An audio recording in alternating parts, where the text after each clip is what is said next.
Okay, we're going to take a few minutes and talk about radians today. So this again is some review over information we did at the beginning of the year. So we're going to start with just quickly talking about how much, like how big a radian is. So if you remember on your unit circle, one complete rotation is 360 degrees. Okay, if you are working in radians, then one complete rotation is 2 pi radians. So we have 0, this would be pi over 2 radians, 3 pi over 2, and 2 pi radians for the complete rotation. Okay, so here we're just going to kind of sketch where these angle measures are going to fall. So the first one, 4 pi over 3, I always think of it as in a fraction form. So if this is pi radians, so that's 1 complete pi. Well, 4/3, that's 1 1/3 pi. So my angle is going to go past pi and into the third quadrant, and that will roughly be 4 pi over 3. Okay, with the second one, 5 pi over 6. So again, is this bigger or smaller than 1 full pi? Well, 1 full pi would be 6 pi over 6. So 5 pi over 6 is going to be just a little bit less than 1 pi. Okay, C, negative 7 pi over 5. Well, again, I'm thinking of it as change it to a mixed number. This is going to be a negative 1 2/5 pi. Okay, so negative, we're going to go clockwise. So this would be a negative pi over 2, negative pi here, negative 3 pi over 2, and then one complete rotation would be a negative 2 pi. So this is 1 2/5 pi. Well, 2/5 is 0.4, so 1.4. So that's going to be a little bit less than 1.5, but I'm going negative, so that's going to be a clockwise rotation. And it'll be about here. It'll be in the second quadrant, and that would be about a negative 7 pi over 5. Okay, you can also convert from degrees to radians and radians to degrees. So to convert to radians, you are going to multiply by pi over 180, and this is going to be over 1. And then I can reduce 60 and 180. That's a 3 and a 1. So pi over 3. 30 degrees, changing that to radians. Same thing, multiply by pi over 180. I can simplify here. So I get pi over 6, or 1 pi over 6.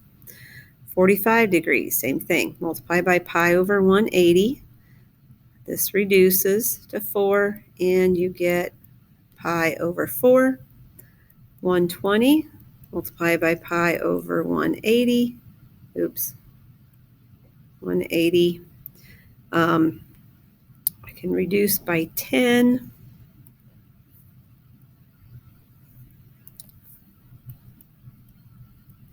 And then 12 and 18 both have a 6. I can simplify with 6, and I have 2 pi over 3. Okay, those may all sound familiar to you. They are all on the unit circle. So if you look at your unit circle, you can find those equivalent angles. Okay, next we can go the other direction. So we can start with radian and we can convert to degrees. This time you're going to multiply by 180 over pi. Your pi's are going to cancel. I get 180 over 3, and that would be 60 degrees. Okay, then negative 4 pi over 3, same thing, multiply by 180 over pi. My pi's reduce. My 3 and my 180, those can simplify. I now have negative 4 times 60, or a negative 240 degrees. Okay, finding coterminal angles. So we did this yesterday, I believe, in degrees. So that was finding another angle measure. Let's say you just have like, here's a 30-degree angle. So a coterminal angle would be another angle that ends in that same position. So I could add one entire rotation, 360 plus the 30, and get 390. And that would be a coterminal angle to the 30 degrees. Okay, well, with radians, you're going to do the same thing, except one rotation is 2 pi. So you would be adding or subtracting 2 pi to your angle measures, and then that will give you a coterminal angle. Okay, so 2 pi over 5. So if I want to find another positive coterminal angle, I'm going to add 2 pi. Okay, but I'm adding fractions here, so I need to get common denominators. So I'm going to multiply by 5 over 5. So this becomes 2 pi over 5 plus 10 pi over 5 gives you 12 pi over 5.